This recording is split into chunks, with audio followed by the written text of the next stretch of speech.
초기 기독교 역사의 현장을 방문하고 있습니다.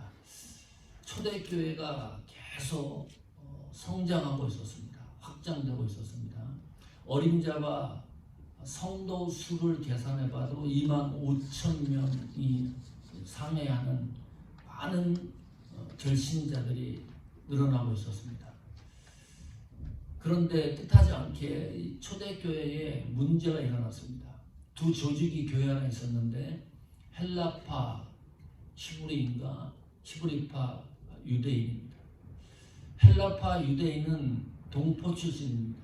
본토 출신이 아니고 다른 여러 지역 나라에서 태어난 히브리인들입니다. 이 사람들이 본국으로 돌아와서 하나의 그룹을 교회 안에서 형성을 했는데 그것이 헬라파 유대인들입니다. 히브리파 유대인들은 당연히 본토 출신 유대인들입니다. 이 두 그룹이 교회 안에서 구제 문제 때문에 충돌이 일어났습니다. 히브리파 유대인들이 혜택을 못 받는 거예요. 헬라파 유대인들이 구제의 혜택을 못 받는 거죠. 제외가 되는 겁니다. 히브리파 유대인들에게만 구제가 편승이 되니까 헬라파 유대인들이 가만히 있겠습니까? 그래서 그 문제를 해결하기 위해서 사도들이 7 평신도 지도자를 세웁니다. 집사라고 성경에 표기가 없습니다. 평신도입니다. 그 7 일꾼을 선출을 해서 구제 문제를 해결하려고 했습니다. 조건이 있었습니다. 성령이 충만한 사람이어야 됐습니다. 지혜가 충만한 사람이어야 됐습니다. 사람들로부터 칭찬을 받는 사람이어야 됐습니다. 이 세 가지 조건이 충족되는 사람 7명 평신도를 뽑았어요. 너무나 일을 잘하는 거예요.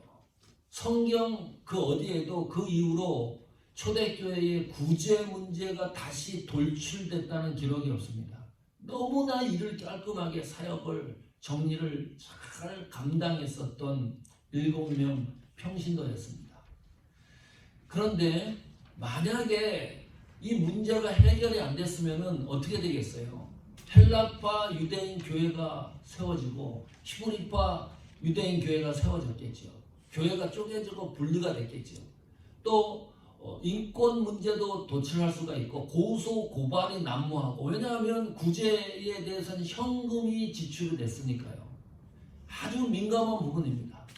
그런데 이 문제가 7 평신도 지도자에 의해서 완전히 깔끔하게 하나님 의도대로 모든 문제가 완벽하게 조정이 됐습니다. 교회에는 평신도 7분과 같은 분들이 꼭 필요합니다. 어떤 문제가 생기면 그분한테 가면 다 해결이 되는 거예요. 그 해결되는 것이 도저히 해결되지 않을 것 같은데, 이것이 교회를 중심해서 하나님 말씀을 중심해서 모든 것이 신앙과 믿음을 중심해서 해결해 나가는 능력 있는 교회가 튼실하고 건강한 교회입니다. 문제가 없는 교회가 없죠. 그런데 그 7 그 평신도 지도자들 가운데 대표 인물이 스데반입니다. 이 스데반에 대해서 성경이 또 집중 조명을 하고 있는데 사도행전 6장 8절입니다. 읽어보십시오. 스데반이 은혜와 권능이 충만하여 큰 기사와 표적을 민간에 행하니, 사람들의 행하니. 자, 이것이 스데반은 분명히 구제 문제를 완성하라고 초대교회가 뽑아놓은 평신도 일꾼인데 무슨 일을 하고 있습니까? 구제 문제를 하는 것이 아니라 은혜와 권능이 충만해서요, 기사와 표적을 사람들에게 나타나기 시작을 합니다. 평신도인데. 사도행전 6장 8절에 이 말씀은 사도들과 같은 일을 하고 있어요. 스데반이. 완전히 특별한 케이스입니다. 아주 신비한 케이스입니다. 사도들이 하는 일을 하고 있어요. 스데반이. 구제 문제뿐만이 아니고 복음을 전하는 일에 스데반 이 평신도 지도자가 움직이고 있습니다. 회당 성전에서 복음을 전했는데 사도행전 6장 8절 이하에 쭉 보시면 그 핵심 내용이 이거였어요. 성전에서 드리는 예배가 너무 형식적이다. 그것을 말씀으로 듣는 청중들에게 제시를 했습니다. 또 하나는 관습과 습관의 전통에 젖어 있는 율법의 폐해에 대해서 그 문제를 거론을 했어요. 그러므로 우리는 예수 그리스도만이 길이다. 예수님만이 믿음의 길이다. 구원의 길이라는 것을 강조했습니다. 그거를 듣던 유대인들이 가만히 있나요? 자기들은 성전에서 예배를 잘 드리고 있다고 생각을 하는 겁니다. 아무 문제가 없다고 생각을 하는 겁니다. 예배 드리는데 진심으로 하나님을 섬기고 있다 그러는 거예요. 그런데 스데반이 그것도 사도도 아니고 평신도가 일어나서 예배를 형식적으로 드리고 있다고 질타를 하니까 그 이야기를 듣는 청중이 기분이 좋을 리가 없지요. 그리고 그 문제를 논한다는 것은 밀려날 수가 없는 거예요. 절기 때가 되면은 유대 사람들이 흩어져 있던 사람들이 다 예루살렘으로 모입니다. 그 예수님도 그런 일이 있었잖아요. 제사 문제 그 양이라든지 비둘기라든지 드릴 때 돈 주고 팔고 했을 때 성전은 깨끗한 일이 있습니다. 얼마나 분노했습니까? 형식적으로 드리는 것에 대해서. 그런데 유대인들은 물러설 수가 없는 거예요. 현찰에 오고 가니까. 절기 때 장사가 잘 되니까. 잘하고 있다고 생각을 하는데 평신도 스데반이 와서 그런 설교를 하니까 반감이 들고 조작을 합니다. 사람 몇 명을 꼬드겨 가지고 증인을 채택을 해요. 이 스데반이 성전을 모독하고 율법을 모독했다는 제목을 씌워가지고 공회에 고소를 합니다. 그 체포가 돼요. 그뿐만이 아니라 민수기 15장 30절 보십시오. 본토 소생이든지 타국에 있든지 무릇 짓짓 무엇을 행하면 여호와를 해방하는 자니 그 백성 중에서 끊어칠 것이라. 이것이 율법입니다. 성전을 모독하고 율법을 모독한 것을 뛰어넘어서 이 스데반은 지금 하나님의 신성을 모독했다는 죄를 뒤집어 씌우는 거예요. 본토 소생이든지 타국이든지 관계가 없습니다. 여호와를 해방하는 자니 하나님을 존중하지 않으면 그 백성 중에서 완전히 끊어질 것이라. 정죄할 것이라. 거기에 대해서 잘못된 부분에 대해서 신문할 것이라. 그런 거예요. 신성 모독죄까지 뒤집어 씌워가지고 고소를 해서 사내들은 공의에 체포가 됩니다. 그리고 대제사장 앞에서 스데반이 신문하는 내용, 변론하는 내용이 사도행전 7장 1절부터 50절까지 그 변론하는 내용을 가만히 들여다보면 스스로 자기가 잘못 없다는 것을 이야기하는 것 같은데 자세히 들여다보니까 그게 아니에요. 그거는 복음적인 설교를 하고 있습니다. 변론을 삼아가지고 하나님의 말씀에 대해서 사실을 증거하고 있습니다.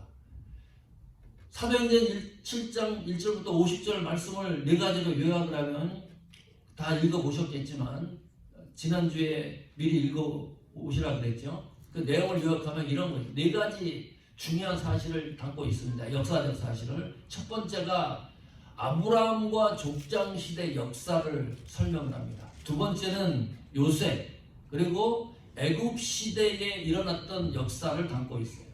세 번째가 모세입니다. 출애굽과 광야시대의 역사를 설교 안에 담고 있어요. 마지막 네 번째가 다윗과 솔로몬 왕정시대의 역사를 다루고 있습니다. 놀라운 일입니다.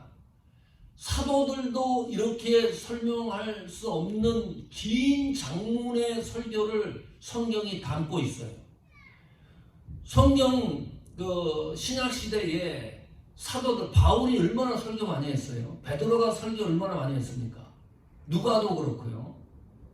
12제자가 가는 곳마다 복음을 전했는데 설교 원문이 통째로 기록된 것은 여기밖에 없어요. 얼마나 긴 그 성경 구절입니까? 1절부터 50절까지 모든 설교 토시까지 틀리지 않고 다 기록에 남기고 있습니다. 아주 특별한 케이스입니다. 스데반이 평신도 지도자인데 이 정도로 성령 말씀에 박식했다는 거죠. 요즘은 평신도 이 분들이 굉장히 이 인터넷이 발달이 돼 있어 갖고요. 목사들이 설교하기 너무너무 힘이 듭니다. 카피를 할 수가 없어요. 제가 그런 얘기 했죠. 어떤 목사님이 카피해가지고 한국의 유명한 목사님 설교를 카피해서 계속 설교를 했어요. 모를 줄 알고. 1년 지났습니다. 2년째도 계속 하는 거예요. 그런데 그 성도들이 알기 시작을 했어요. 이 목사님 설교가 어느 한국의 유명한 목사님 설교를 그다지 토시도 틀리지 않고 그대로 쫓아가네. 발각이 됐습니다. 교회에서 퇴출됐습니다.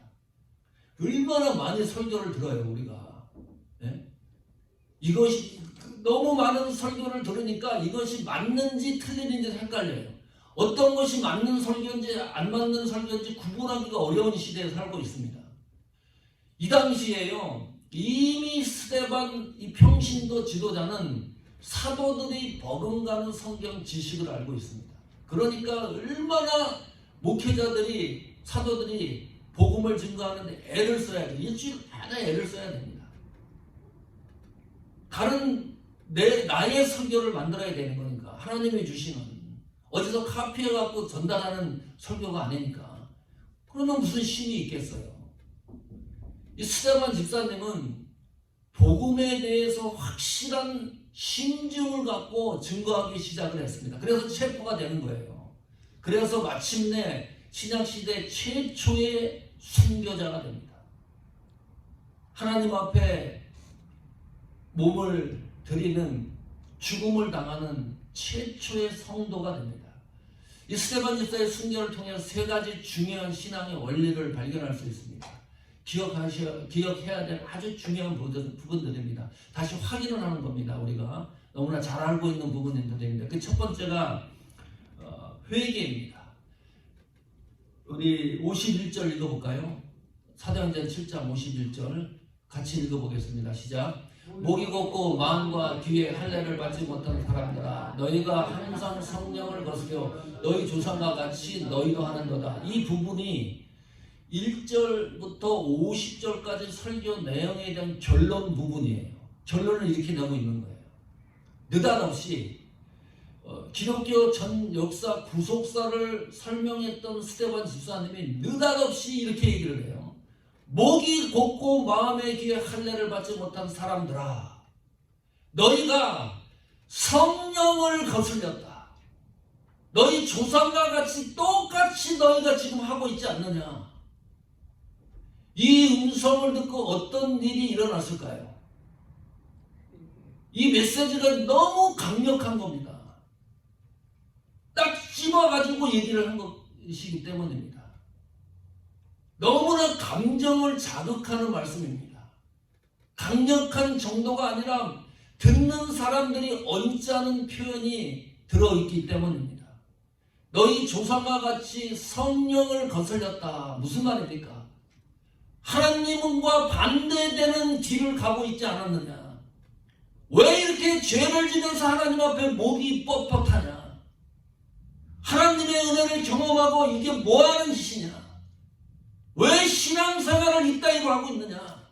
왜 하나님을 경록케 하는 일들을 너희가 하고 있느냐? 강력한 메시지예요.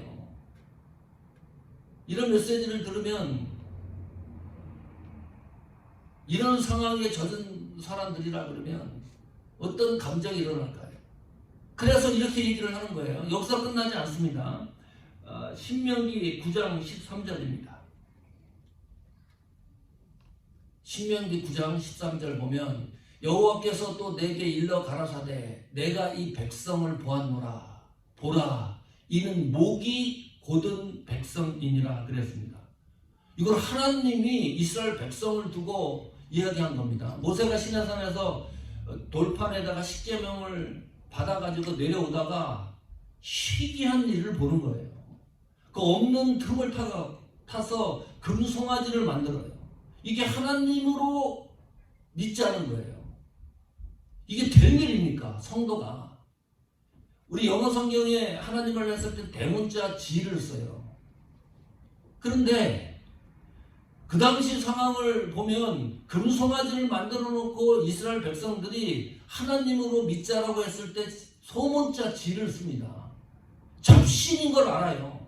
이건 하나님이 아니라는 것을 분명히 알고 있는데 어느 정도로 못됐느냐. 이건 하나님이 아닌데 나는 하나님처럼 믿겠다는 배짱입니다. 우상을 두고. 이거요, 하나님이 너무나 답답하니까. 이거는 좋은 표현이에요. 그래도 보라 이 목이 곧은 백성이니라. 이 표현을 유대인들은 너무너무 싫어합니다. 자기가 잘못해놓고서도 이런 이야기를 듣는 것 자체를 싫어해요. 너무 답답해요. 근데 스데반이 하나님의 심중을 말씀을 통해서 증거한 겁니다. 자, 보세요. 사도행전 7장 52절입니다. 그래서 너희들이 성령을 거슬려서 결정적으로 실수한 게 있다. 그것이 무엇이냐? 너희 조상들은 선지자 중에 누구를 핍박하지 아니하였느냐? 의인이 오시리라. 예수님이 오신다 증거했는데도 불구하고 예고한 자들을 너희가 죽였지 않느냐? 핍박하지 않았느냐? 이제 너희는 그 예수 그리스도를 잡아준 자요, 체포해서 사형의 현장으로 보낸 자들이 아니냐? 살인자가 되지 않았느냐? 예수님을 죽이지 않았느냐? 이 땅에 오신 예수 그리스도를 결국은 십자가에 못 박혀 죽게 하지 않았느냐? 너희들의 죄가 이 정도가 되면은 무슨 말입니까? 그러니 단순히 심판의 메시지를 전하는 게 아닙니다. 가슴을 치면서 오늘 긴 시간 동안 이스라엘의 역사 구속사를 이야기하지 않았느냐? 그러면 이 시간 우리가 하나님 앞에 회개하자. 하나님에게로 돌아가자. 하나님만 바라보자. 그 외침이에요. 그런데 청중의 반응은 그게 아닙니다. 사도행전 7장 54절입니다. 같이 읽습니다. 저희가 이 말을 듣고 마음에 찔려 저를 향하여 이를 갈려하는. 섬뜩하죠. 복음을 들었는데요, 너무나 다행인 것은 가슴에 찔리는 거예요. 그 말씀이. 그런데 반응이 이를 갈아요. 야, 아니 하나님 말씀을 듣는데 감동을 받고 하나님 앞에 더욱더 가까이 가고 하나님 관계가 좋아져야 되잖아요. 잘못한 부분이 있으면 그렇구나, 다시 한번 시정을 하려면 자세가 있어야 되는데 그게 아니라 이를 갈고 분노를 느끼는 겁니다. 도저히 나는 이 말씀을 받아들일 수가 없다. 내 죄를, 내 잘못을 인정할 수가 없다. 완전히 차단하는 겁니다. 자, 사도행전 7장 57절입니다. 거기서 끝나는 게 아니라 저희가 큰 소리를 지르며 이제는 귀를 막아요. 더 이상 듣기 싫다는 거죠. 그리고 일심으로 그에게 달려들어 돌로 스데반을 죽입니다. 그래서 스데반이 신약시대 최초의 순교자가 되는 현장을 우리가 목격하고 있지 않습니까? 성도 여러분, 하나님이 시시때때로 회개할 기회를 줍니다. 우리는 그것을 잘 놓칩니다. 저 어느 날 설교를 하고 났는데 전화가 왔어요. 목사님이 나한테 얘기했다는 거예요. 나는 전혀 정말 아니거든요. 막 찍어가지고 나한테 막 얘기를 했다는 거예요. 너무 기분이 나쁘대요. 소리 질러가면서 왜 나한테 그런 얘기를 하냐 이거예요. 나는 하나님 앞에 진심으로 얘기하는데 0.001%도 그런 의도를 갖고 설교한 일이 없어요. 그러면 그것이 그 정도로 가슴을 쳤으면 하나님 앞에 무릎을 꿇어야지. 왜 이를 갈고 귀를 막고 스데반을 죽입니까? 하나님은 순간마다 하나님 앞에 돌아올 기회를 줘요. 그거를 놓치면 어떻게 되는지 압니까? 한 달에서요 빨리 걸어가면 한 달입니다. 아무리 늦어도 2달, 3달이면은 가나안 땅에 들어갈 수 있는 거리를 40년 동안 광야에서 헤매요. 기회를 주는데 하나님에게 돌아갈 찬스를 하나님이 순간마다 주는데 그거 놓치지 말자.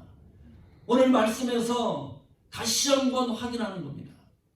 하나님 앞에 부족하고 연약한 회개할 부분이 있으면 하나님 앞에 무릎 꿇고 그 문제가 해결이 되고 그래야 탄력이 생기고 믿음의 능력이 생기고 힘이 생기는 거 아닙니까? 두 번째는 사명입니다. 이 정도입니다. 설교를 했는데 이를 갈고 귀를 막고 죽이려고 하잖아요. 그러면 설교자는 어떤 행동을 해야 됩니까? 보통 사도 바울도요, 복음을 전할 때 생명의 위협을 느끼니까 어떻게 했습니까? 광주리를 타고 도망을 가요. 그 자리를 피해갑니다. 그런데 스데반은 그러지 않아요. 피해가거나 청중들의 노를 완화시켜야 되죠. 그게 아니다. 그런 말로 한 게 아니다. 청중들의 비율을 맞춰줘야죠. 아니면 일단 살고 봐야 되니까 그 자리를 빨리 피해야죠. 그런데 스데반은 그러지 않아요. 이것이 특이한 점입니다. 사도행전 7장 55절 보십시오. 성경에 이렇게 기록합니다. 7장 55절입니다. 같이 읽습니다. 시작. 스데반이 성령이 충만하여 하늘을 우러러 주목하여 하나님의 영광과 및 예수께서 하나님 우편에 서신 것을 보고 눈에 들어오는 문장이 있죠. 단어가 있죠. 성령이 충만했다. 죽음 직전인데요. 성령이 더욱 충만한 겁니다. 스데반 이 평신도 지도자는 구제 문제를 해결할 때 그때 이미 성령이 충만한 사람이었습니다. 구제 사역을 감당할 때도 성령이 충만한 사람이었습니다. 복음을 전할 때도 성령이 충만했습니다. 죽음 직전에 있을 때에도 성령이 충만했습니다. 변한 것이 하나도 없어요. 처음과 끝이 성령으로 충만한 그 시대의 평신도 지도자였습니다. 다른 것이 부각되는 것이 아닙니다. 그리고 어디를 보는 거예요? 하나님에게 시각을 고정시켰습니다. 하늘을 우러러 주목했다. 상황을 살피지도 않았습니다. 청중들이 이를 걸고 달려들어도 복음을 전하는데 그 복음을 훼손시키지 않았습니다. 있는 그대로를 증거했습니다. 상황을 문제를 해결하려고 하지 않았습니다. 오직 어디로 향하고 있어요? 하나님의 영광, 하늘을 우러러 주목했다. 이것이 우리가 이 시대를 살아가는 신앙의 자세입니다. 최악의 상황에서 하나님을 우러러 하나님에게 시각을 고정시키는 것은 성령이 충만하지 않으면 불가능한 일입니다. 어떤 일이 일어났습니까? 우러러 보니까요, 예수께서 하나님 우편에 서신 것을 봤습니다. 안 맞죠? 성경하고 안 맞아요. 예수님은 우리 사도신경 고백했을 때 예수님은 어떤 모습을 하고 있는 거죠? 네? 하늘에 오르사 예수님이 어떤 자세를 하고 있어요? 하늘에 오르사 하나님 우편에 앉아 계시다가 저리로서 산 자와 죽은 자를 심판하러 오시리라. 그런데 보좌에 앉아 계신 예수 그리스도가 그 자리에서 일어났습니다. 이것은 스데반을 위로하는 결정적인 증거입니다. 하나님이 고난당하는 스데반을 지켜보고 있다는 증거입니다. 하나님이 스데반에게 힘을 주고 있는 장면입니다. 고난이 고난으로 끝나지 않는다. 사역을 감당하는 것은 어떤 일이 일어났을 때 하나님은 그것을 의로 여기신다. 그러니까 사도 바울도 그런 얘기 했잖아요. 내가 달려갈 길 다 마무리하고 자신 있게 얘기합니다. 이 영광과 신비로운 것을 주목하고 봤기 때문입니다. 의로우신 재판장이 나에게 의의 면류관을 주실 것이다. 얼마나 담대합니까? 내가 당하고 고통당하고 사역을 위해 감내하는 이 모든 것에 있어서 하나님은 그것을 의로 여기신다는 증거입니다. 그러니까 예수님이 우편에 앉아 계시다가 성도가, 그것도 복음을 전하는 사역자가 감당하기 어려운 상황을 닥치니까 이것이 하나님 마음을 우회적으로 성경이 표현하고 있습니다. 잘했다 충성된 종아, 이것이 우리가 얻어야 될 유산입니다. 그 얼마나 잘했다 충성된 종아. 그 다음에 이를 상상해 보십시오. 하나님이 충성된 종이라고 영예를 주면 그 다음 우리의 삶과 하나님 나라에서 우리의 생존을 생각해 보십시오. 얼마나 감격의 풍성한 일입니까? 그리고 그 사역을 완성시킵니다. 자, 사도행전 7장 56절입니다. 말하되 보라, 하늘이 열리고 인자가 하나님 우편에 서신 것을 보노라 한데, 예수님을 증거를 해요. 지금 돌이 날아오고 이를 갈고 죽음 직전에 있는 스데반이 다시 한번 복음을 전하는데, 봐라, 내가 지금 예수 그리스도를 눈으로 확인하고 있지 않느냐. 우편에 서신 예수 그리스도를 너에게 소개한다. 예수 그리스도만이 우리를 일으켜 세우실 분이다. 회복시키실 분이다. 그 예수를 올바로 믿어보자. 예수님의 구속의 감격과 은혜를 선포하고 있습니다. 이것이 사명자의 자세입니다. 이것이 교회의 소명입니다. 교회에서 증거하는 것이 무엇입니까? 여러분, 교회에서 무엇을 얻고 가기를 원합니까? 돈 잘 버는 지수를 얻고 가기를 원합니까? 축복받는 그것을 원하십니까? 교회에서 우리가 풍성하게 다시 한번 잡아야 될 물줄기는 예수 그리스도의 구속의 은혜입니다. 그것을 위해서 하나님이 우리를 세우셨고 우리 사모하는 교회가 이 시대에 필요한 교회입니다.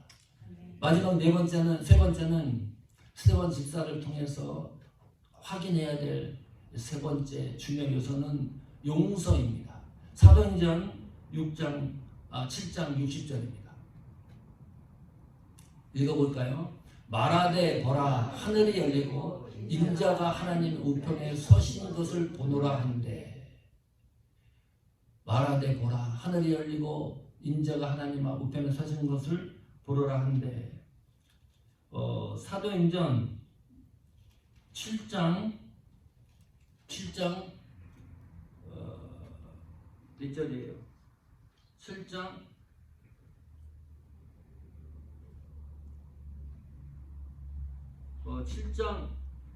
7장 60절입니다. 7장 60절.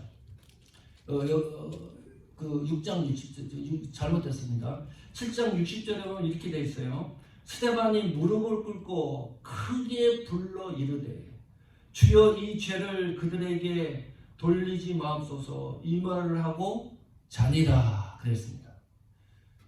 기도를 했는데 돌을 맞고 있는 순교의 현장에서 어떤 기도를 하냐 하면 이 죄를 이 사람들에게 돌리지 마십시오.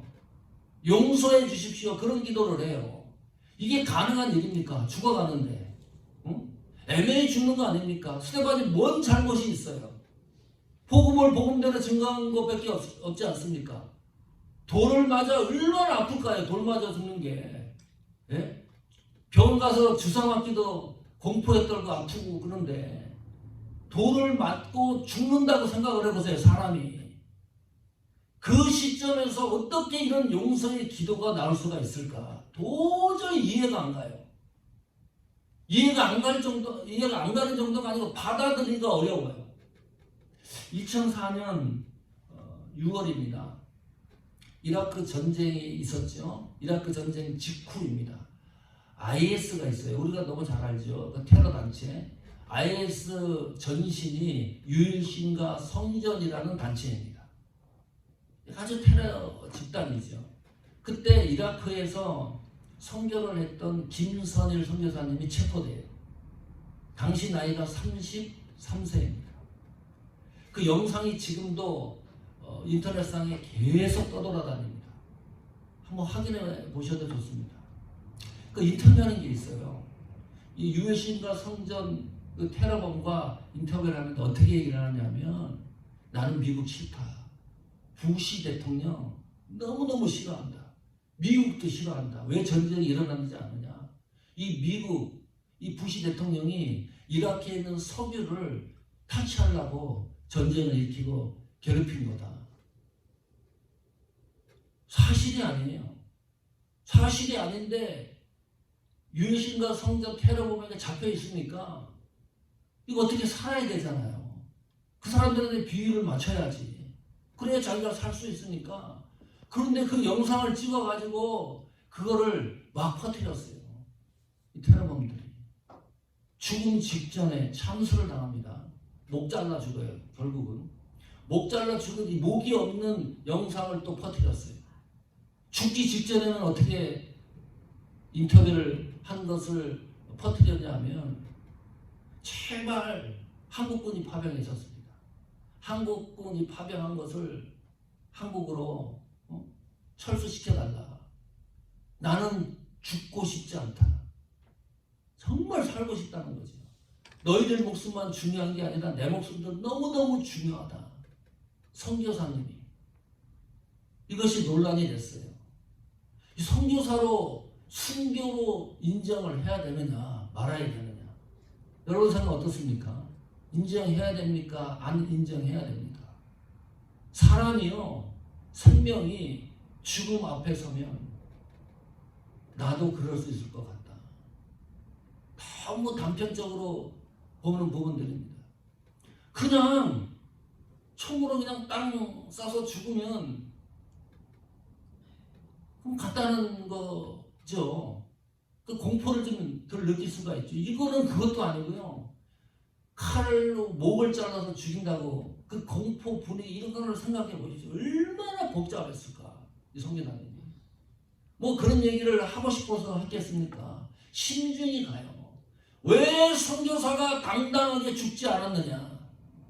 왜 선교사가 그 앞에서 복음을 증거하고 죽어야지 나는 죽고 싶지 않다고 얘기할 수가 있느냐? 이게 선교사가 맞냐? 이런 논쟁이었어요. 베드로 보세요. 아무 일이 없을 때 자신 있게 얘기합니다. 나는 사람들이 다 예수님을 부인할지 모르지만 절대 나는 부인하지 않겠다. 얼마나 당당하게 얘기를 합니까? 그런데 예수님을 부인하지 않습니까? 참 놀라운 일입니다. 스데반 집사님의 이 모습을 보면 이거는 상상이 안 가요. 돌에 맞아 죽어가면서 자기 목숨을 보존하려고 말하지도 않고 그렇게 회개하는 사람들에 대해서 용서해달라고 기도를 합니다. 사람에 대해서 얼마만큼 용서해봤습니까? 베드로가 물어봤죠. 예수님에게. 생전에 있을 때 직접 대화한 장면이 사람을 용서하라 그러는데 어느 정도까지 용서해야 됩니까? 그랬더니 예수님이 뭐라 말씀하세요? 70번씩 7번 용서해라. 이거는 필수 과목입니다. 성도는 사람을 용서하지 않으면 안 되는 사명을 갖고 있는 겁니다. 그러지 않고는 해석이 안 돼요. 돌에 맞아 죽어가면서 어떻게 그 사람들을 하나님 앞에 용서해 달라고 기도를 합니까? 왜 이렇게 스데반은 담대했을까? 죽음 앞에서도 담대하고 사람에 대해서도 담대하고 복음에 대해서도 담대했을까? 그 원인과 이유가 뭘까? 이것이 너무 궁금해요. 어떻게 이렇게 당당할 수 있을까? 스데반의 과정을 쭉 되짚고 올라가다 보면 공통적인 것이 계속 등장을 합니다. 확인해 보겠습니다. 사도행전 6장 3절 그 성경 구절 쭉 적어놓은 거 한번. 사도행전 6장 스데반에 대한 기록입니다. 이렇게 기록이 돼요. 성령과 지혜가 충만했다. 스데반은. 이거는 구제 사역을 해결하기 위해서 일꾼을 선출했을 때 내용입니다. 그때 이미 스데반은 성령과 지혜가 충만했었다. 사도행전 6장 5절에 보니까요. 믿음과 성령이 충만한 스데반. 또 사도행전 6장 8절 보니까 은혜와 권능이 충만했다. 스데반이. 또 사도행전 6장 10절에 보니까 스데반이 지혜와 성령으로 사역을 감당했다. 사도행전 7장 55절에 보니까 스데반이 성령이 충만하여. 무슨 말입니까? 스데반의 시작과 끝이 성령이 충만했습니다. 성령이 충만했기 때문에 순교가 가능한 거예요. 내가 순교하고 싶다고 순교가 가능해집니까? 성령이 충만하니까 그 현장에서 하나님 앞에 용서의 기도를 할 수가 있었습니다. 성령 충만이 우리 신앙에 지켜내는 힘입니다. 성령 충만함이 있는지 없는지, 내가 성령 충만으로 가고 있는지 없는지를 늘 확인하십시오. 스데반은 적어도 성령이 충만해서 그 가운데 모든 일을 감당했습니다. 그래도 황당하죠. 그래도 이해할 수 없는 것이 있습니다. 사도행전 7장에 이 정도면 누구 한 사람은 그 현장에서 나는 예수 믿겠습니다 하는 사람이 나와야 돼요. 그런데 스데반이 순교하는 이 장면에서 단 한 명의 결신자가 등장하지 않습니다. 단 한 명도 예수 믿는 사람의 기록이 없어요. 자, 베드로는 어떤가요? 설교를 했는데 3,000명이 회심을 해요. 그것이 성경에 기록이 됩니다. 또 사도들이 복음을 전했을 때 남자만 믿는 자가 5,000명이었습니다. 그러면 우리가 상상하기에 이 정도면 이거는 죽는 거잖아요. 복음 전하다가 스데반이 죽는 것이기 때문에 이런 상상을 할 수가 있어요. 5,000명, 3,000명이 아니라 10,000명, 20,000명이 회심하고 돌아와야 돼요. 그래야 합리적으로, 객관적으로, 이론적으로 맞는 겁니다. 죽도록 복음을 정하고 돌에 맞아 죽었는데 한 명의 결신자도 일어나지 않았다. 그러면 스데반의 순교는 실패가 분명하지 않느냐. 이거 무엇인가가 잘못된 것이 아니지 않느냐. 별의별 생각을 다 할 수가 있습니다. 그런데 참 이상하죠. 하나님은 스데반의 순교를 거기에서 종결하지 않습니다. 기독교 역사가 스데반 순교 이후로 급 변하기 시작을 합니다. 그 대표적인 한 사람이 회심을 하는데 이 스데반 순교의 영향 때문에 그게 누구죠? 사도 바울입니다. 결정적으로 스데반 순교가 사도 바울이 회심하는 결정적 영향을 제공을 합니다. 스데반 순교가 없으면 사도 바울은 회심하지 않았을지도 모릅니다. 또 하나가 있습니다. 이때부터 조직적으로 기독교를 핍박을 합니다. 보통이 아니다. 예수 믿는 사람들 스데반을 보니까 저렇게 맞아가면서도 용서의 기도를 하고 믿음이 흔들리지 않는 걸 보니까 이거는 씨를 말려야 되겠다. 집중적으로 신앙인들을 핍박하기 시작합니다. 예루살렘에 모여있던 이 신앙인들이 그 조직적인 박해가 너무너무 힘이 드니까 모든 걸 포기하고 각 지역 나라로 흩어집니다. 신앙을 지키기 위해서. 기독교가 세계화되는 전초 기지 역할을 스데반 집사님 순교 이후에 급변하기 시작을 합니다.